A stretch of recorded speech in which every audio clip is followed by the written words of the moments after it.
is up, everybody? It is Alex from Heavy New York calling from Zoom again, and this time we are here with Sunrot. It is great to be able to talk with you guys. Thanks, y'all, for being here. Hello. It's good to be here. Yep, it's Yeah, great to Thanks have. for having us. Yeah, anytime. It's great to be able to talk with you today. Finally get Sunrot on the show. We got the Unfailing Rope. Is this intended to just sort of be like a continuation of Sonata, your previous album, or is the Unfailing Rope meant to kind of signify like a new beginning for Sunrot? yeah. I think there are definitely two different records. There's some similarities. Like, there's one song that's the one you feed part two, the one you feed part one is on Sonata. But I think they're two different records. They're showing, how we've like evolved a little bit, and it's Alex is on the record writing drums. Well, most of their drums are on there, and for Sonata it was just me, Chris, Evan, and Rob. So it's our first time as like a five piece on this record, so that's pretty cool.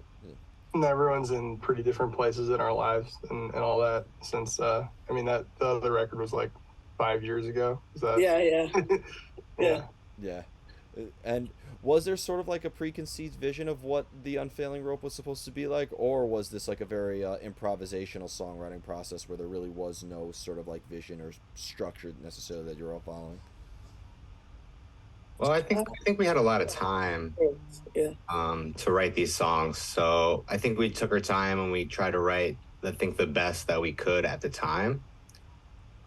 We didn't really have any expectations or like, any goals in mind. We just wanted it to be bigger and better. And I think we accomplished that. I think it sounds bigger with Rob being on guitar, having two guitar players. So yeah, I think things fell into place. yeah. I think that's like for the music, but for my part, definitely, I went to EMDR. I want to say that EMDR is a type of therapy. It's like trauma therapy with like rapid eye movement. Change the game, and that's a lot of where the lyrical content comes from. Is this almost kind of like a concept album on that type of therapy in a way, or like does every song kind of revolve in a way around that sort of aspect? Because that's a very interesting. I've never heard that be used as sort of like a medium in a way. Yeah, well, it's pretty much a lot of what got opened up, a lot of what got closed up in the pandemic, and then what got opened up in the EMDR in my EMDR processes. Yeah. That's Yeah, I feel like a lot of those songs have this kind of arc of like there's like a sort of traumatic, like sort of jagged and like rough, abrasive sound, and it sort of like has this sort of healing, almost like lush uh, evolution in it. And I feel like a lot of the songs are about trauma and healing in that way. too. Yeah. Definitely. EMDR. I'm really glad you are mentioning this and that you address this in your album. And I've asked a lot of artists this when trauma and the healing aspect of it. It's obviously very cathartic to create art about that type of experience.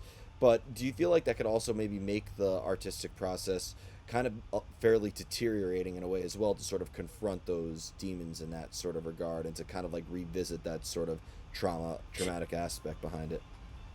Yeah, I go. Can I curse on Yeah, here? of course. Yeah, I go fucking insane when I'm writing. I feel like I'm losing my mind. And this isn't related to the album mostly, but I had to get hospitalized like during the writing process. They wrote a lot of it without me because I had like this psychotic episode. I'm bipolar, so like that happened kind of out of the blue, but it was definitely brought on by all these stressors in my life. And but yeah, writing lyrics after that, because I mostly wrote a lot of it after that, like when I went to EMDR after my hospitalization. And I feel like it took a part of me that I'll never get back. That's in the album. Like there's a part of me that is no longer, I don't know if it's for good or for bad, But it's, yeah, writing about trauma is a wild experience. Even when we play some of these live, Lex, you'll just be like, "We're not doing that one tonight. Sorry, I can't do it. It's like too heavy." Yeah.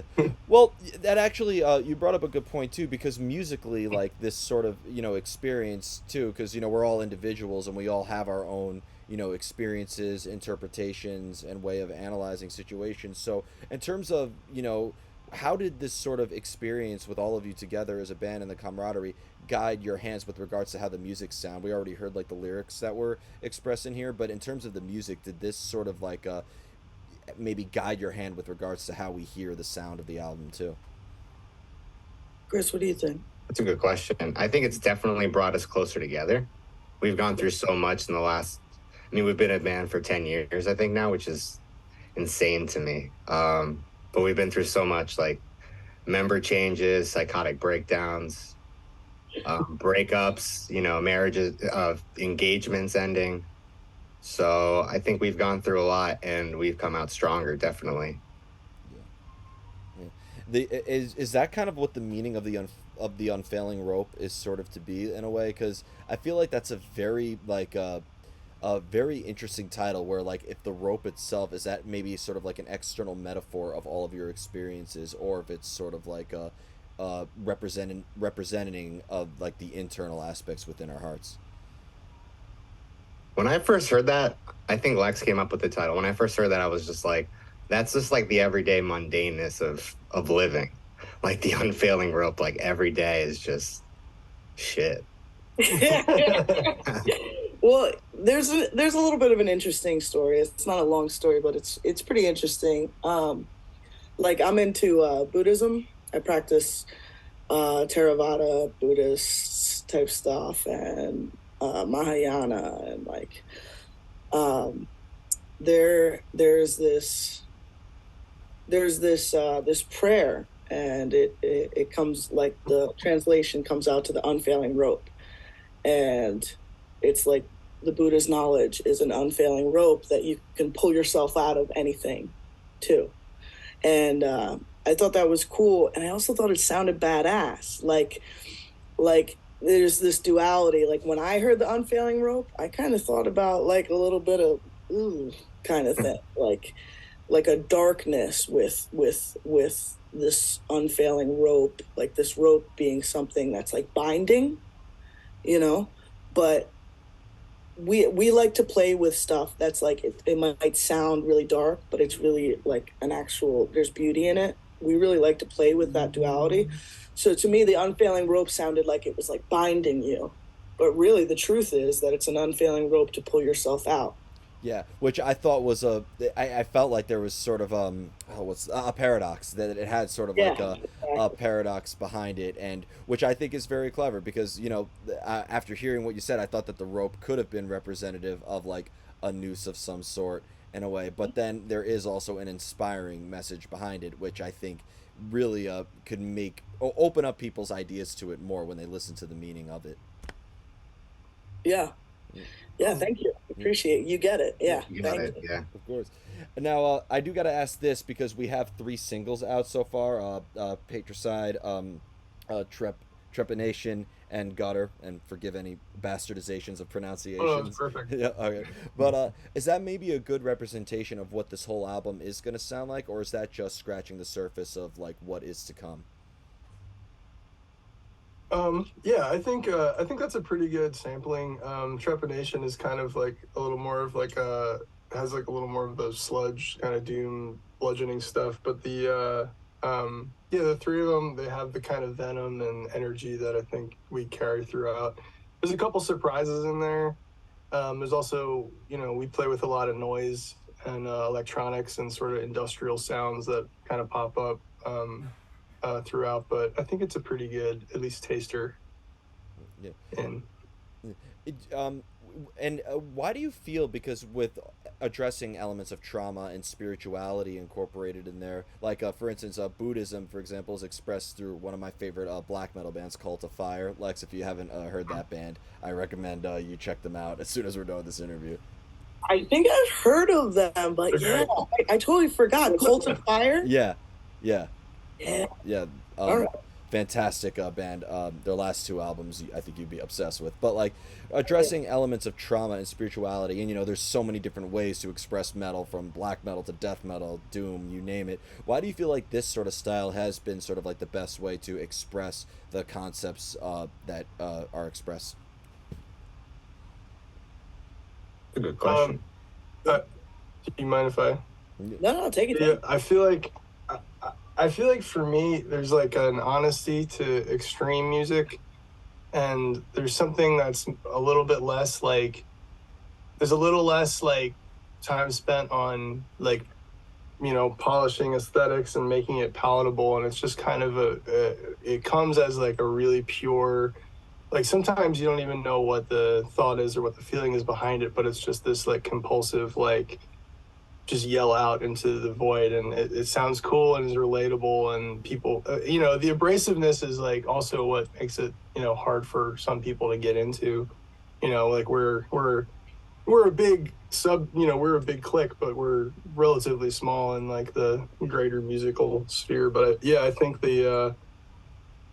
like um I think the heavy music is like also music that deals in like fear and power. Like there's a lot of like scary sounds, and it helps a lot of people feel empowered when they listen to it. Like I remember listening on my Walkman to like, I don't know, like Dystopia or like Slipknot or something, and like in high school, and just being like, yeah, like I'm like you know fuck all you other kids, like you don't get it. And it's just like I think the power that comes with that stuff is really helpful in like dealing with those kind of feelings of vulnerability. Yeah, I think the power that is expressed on this album definitely is reminiscent of that. And because in the end, art is open to interpretation, and as I said before, we're all individuals. We all have our own trials and tribulations in a way. So if Yeah. somebody has like their own interpretation of the music, even if it's nothing like what you all had the experience of writing it, but do you think other people's interpretations of it could add another layer of context or add another layer of meaning to it as well? Totally. That's exciting when people even take the time. I mean, we love that people take the time to like listen to it, like let alone fucking really think about it and kind of chew on it and internalize it. Like that's the coolest shit ever.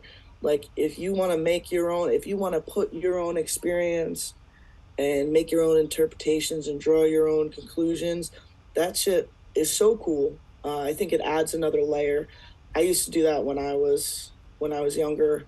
I still do that because I still like, I don't know, we came from that generation, like, which I hope it still goes on, of like, getting the sleeve and reading like along with it. Like, I Wow. do that shit on band. That's why I love Bandcamp. I just did it today with shout out to King Like Mom. They're like a rock and roll band. Not this genre at all, but they're badass. I just did that with them today with their new record. I think it's great when people personalize it. It means a lot to us. Now, you mentioned also it's 10 years of Sunrot, and congratulations, because that is an achievement in itself. And next year is going to be 10 years of the Sunrot EP, the first, many fans have discovered Sunrot when we heard SPF 666. That, yeah. But kind of going back to 2014 in a way, what was the sort of mindset going back then, and how would you say it has evolved since then? 10 years is a long time.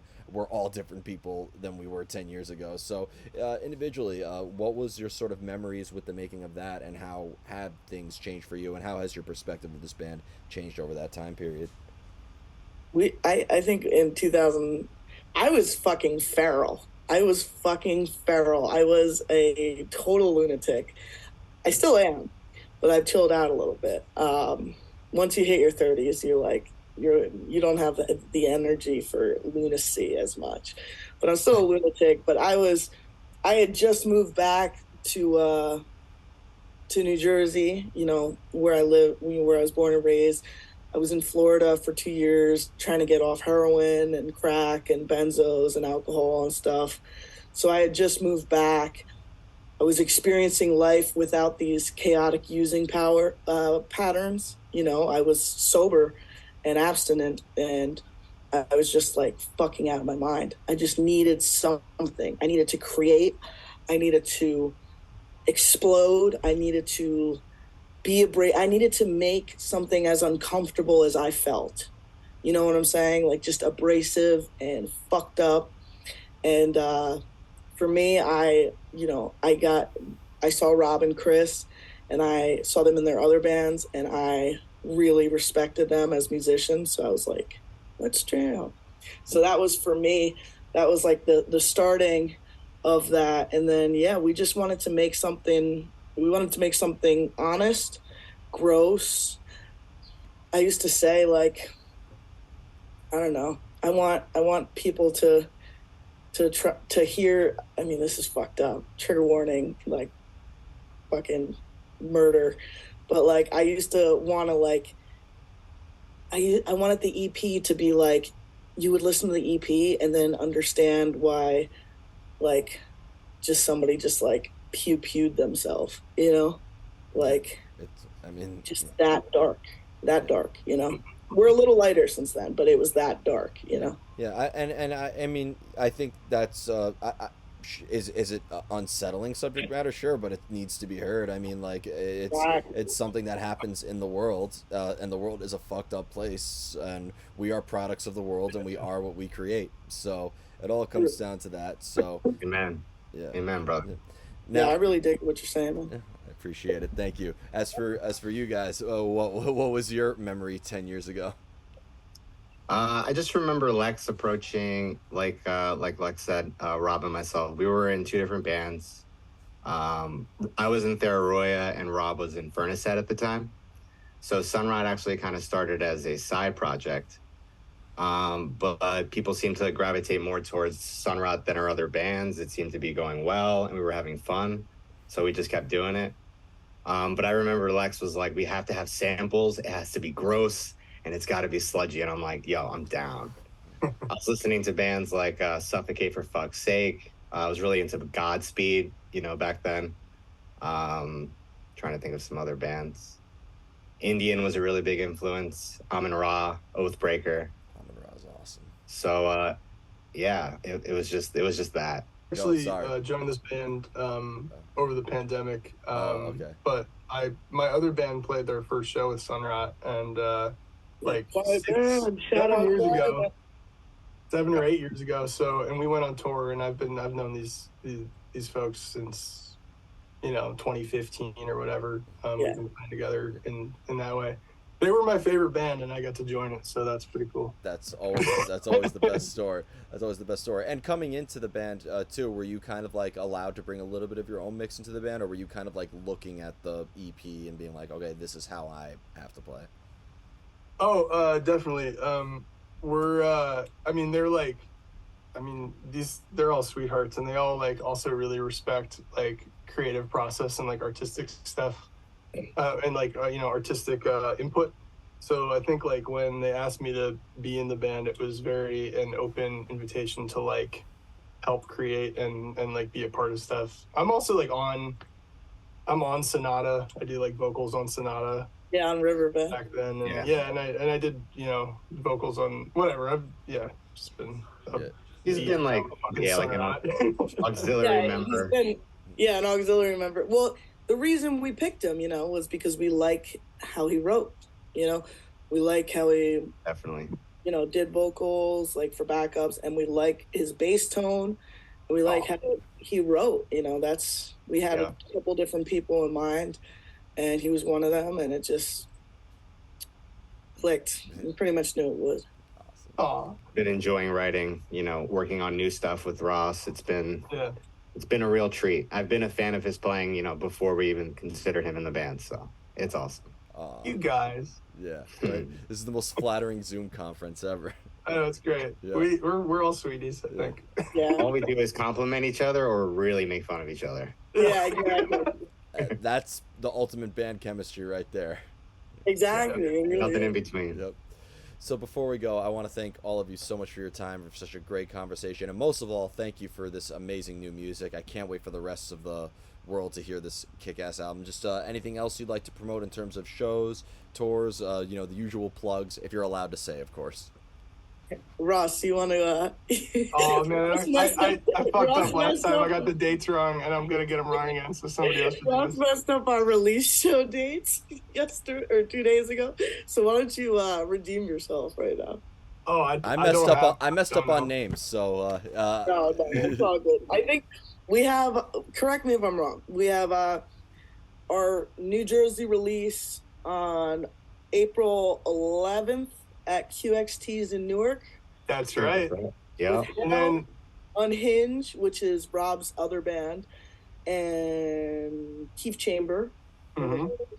And then on April 16th, we have our New Yep. York release at St. Vitus with Couch Slut, we're the homies, Quiet Man, which is Ross's other band, and Ruggy Ruggs, who's an amazing artist.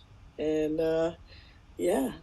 and hopefully we have a little U.S. tour incoming this summer, but we're still working on it. Everything's kind of up in the air with tour, but we're gonna get out there. We're planning. Yeah. Hell yeah. Well, thank you all so much, everybody. We are here with Sunrot, the Unfailing Rope. Be sure to pick that up when it comes out. This is Alex from Heavy New York, and we will see you next time. Thank you. Thank you so much. That was perfect. Thank you all so much. I see the other two members were trying to join that we're entering. I saw them in the group chat. They're fine. Yeah. It'll be all Yeah, right. they're fine. It was better.